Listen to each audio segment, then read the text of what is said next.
러시아는 왜 그러는 것인가? 언제나 미국을 바라보는 한국에 왜 그러는 것일까요? 2부를 시작합니다.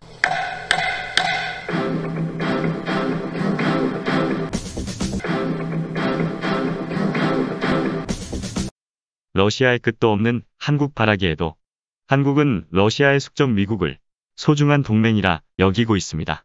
한국의 한결같은 모습을 미국은 감사해야 합니다. 있을 때 잘해야 할 것입니다. 러시아는 대체 왜 그러는 것일까요? 한반도에 한민족이 살고 우리 헌법에는 북한을 포함한 모든 곳이 대한민국의 영토로 되어 있습니다. 하지만 절반의 영토에서 주권이 미치지 못하고 강대국들의 이해 논리에 따라 두 개의 주권국으로 국제사회가 인정하다 보니 한반도를 두고 주도권을 행사하지 못하고 강대국들에 끌려다닌 지 오래되었습니다. 경제에서 서로 중요한 러시아와 중국을 이용하고 미국과 정치 군사에서 중요한 지리적 이점을 이용해 대한민국이 한반도 문제의 주도권을 확보하는 것. 우리 시대의 당면한 주요 과제가 되었습니다. 언제나 미국의 일반적인 판정승으로 끝나지만 당연하다 여기지 않고 고맙게 여기도록 한국은 미국의 그런 외교를 해야 합니다. 당연하지 않은 일이라며 고마워해야 미국이 한국에 양보를 해도 정치적 명분이 섭니다.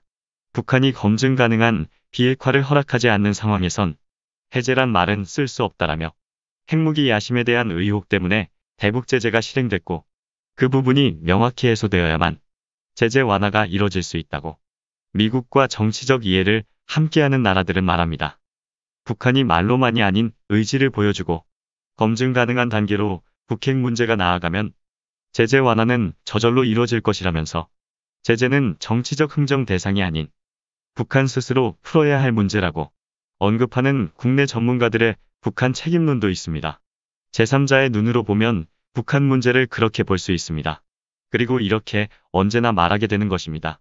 북한을 바라보는 유엔 회원국들 입장에서도 북한의 핵 의혹이 해소되지 않았는데 제재를 완화한다는 것은 이해하기 어려울 것이고 제재 완화에는 뚜렷한 이유가 필요하다고 강조합니다. 제3자의 눈으로 내일이 아니라 생각하기 때문에 이런 말을 쉽게 하는 것입니다. 많은 영향을 받는 내일이라 생각하면 북한과 국제사회를 설득하고 설득하는 방향을 여러모로 제시하겠죠. 제3자의 관점에서 바라보기만 하니 전개되는 주장들이 결국 부정적입니다. 안 될 것이다. 안 될 것이다. 안 될 것이다. 유엔 대사로 근무했던 분도 러시아의 제안에 제3자의 관점과 미국의 시선이 대입된 사고로 이런 말을 자연스럽게 했습니다.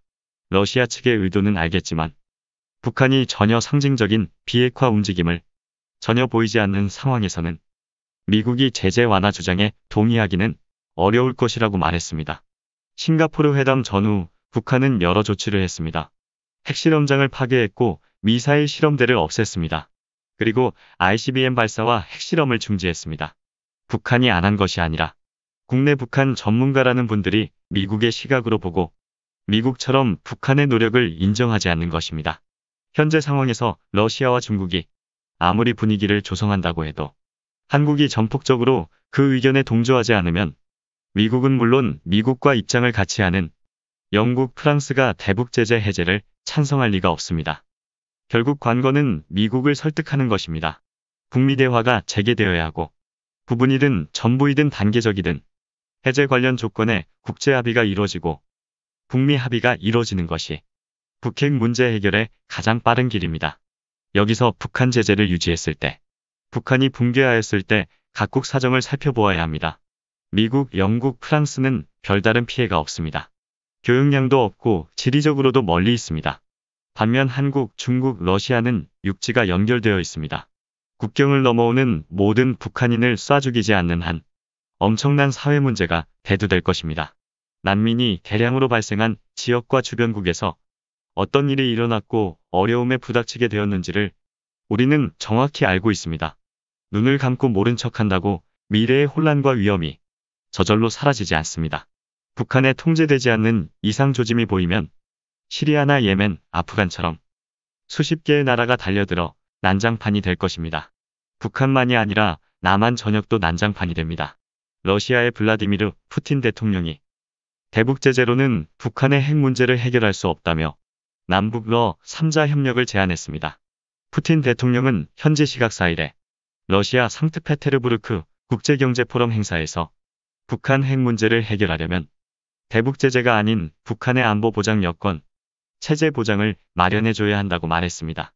푸틴은 그러면서 우선 경제 분야에서 북한과 한국, 러시아 삼각 협력을 기대할 수 있으며 러시아는 이를 실행할 준비가 되어 있다고 강조했는데, 푸틴이 말한 3자 협력의 기본 골자는 가스관과 전기, 시베리아 철도 연결입니다.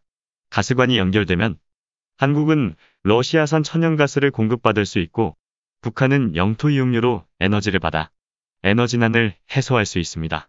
또한 한국에서 북한을 관통해 시베리아까지 철도가 연결될 경우 북방 물류 육성과 동북아시아 물류 거점의 토대를 북한에 자연스럽게 마련할 수 있습니다. 푸틴의 제안은 한국과 북한에 유리합니다.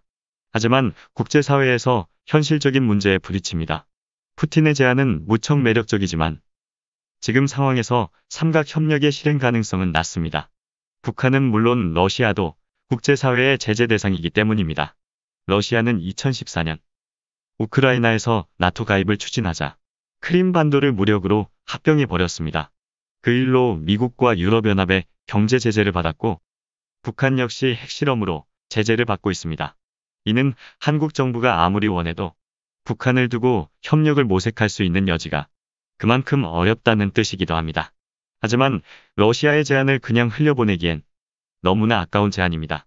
푸틴 대통령은 집권한 2000년부터 지금까지 남북러 삼각 경제협력을 변함없이 줄기차게 강조해 오고 있습니다. 마주했던 김대중, 노무현, 이명박, 박근혜 정부가 한반도 평화 구상을 말했을 때 반대한 적도 없습니다.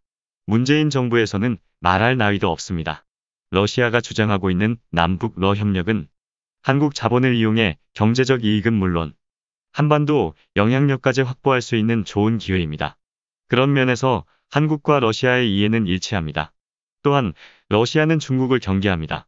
중국이 북한에 가진 정치적, 경제적 영향력을 상쇄할 수도 있습니다. 러시아의 경제협력 제안은 다목적이고 러시아의 제안은 마찬가지로 대한민국의 다목적의 긍정적 효과를 수반합니다. 남북러 삼각경제협력이 진행되기 위해서는 무엇보다도 북러에 대한 국제사회의 제재 해제와 이를 위한 북러의 노력이 필요한데 그 열쇠를 쥐고 있는 곳이 미국입니다. 언제나 그렇듯 돌고 돌아 미국입니다. 그래서 한국이란 나라에서 미국을 지지하는 것이 당연함이 아닌 고마움이 되어야 합니다. 한국을 두고 미국, 중국, 러시아가 치열하게 경쟁하도록 그렇게 만들어야 합니다. 절대적으로 의존하는 듯한 그런 자세 보여서도 안 되고 가져서도 안 됩니다. 이전과 결과가 같다 해도 미국에서 그것을 달리 받아들이면 대한민국 외교는 원하는 것을 얻을 수 있습니다. 오늘 영상은 여기까지입니다. 고맙습니다.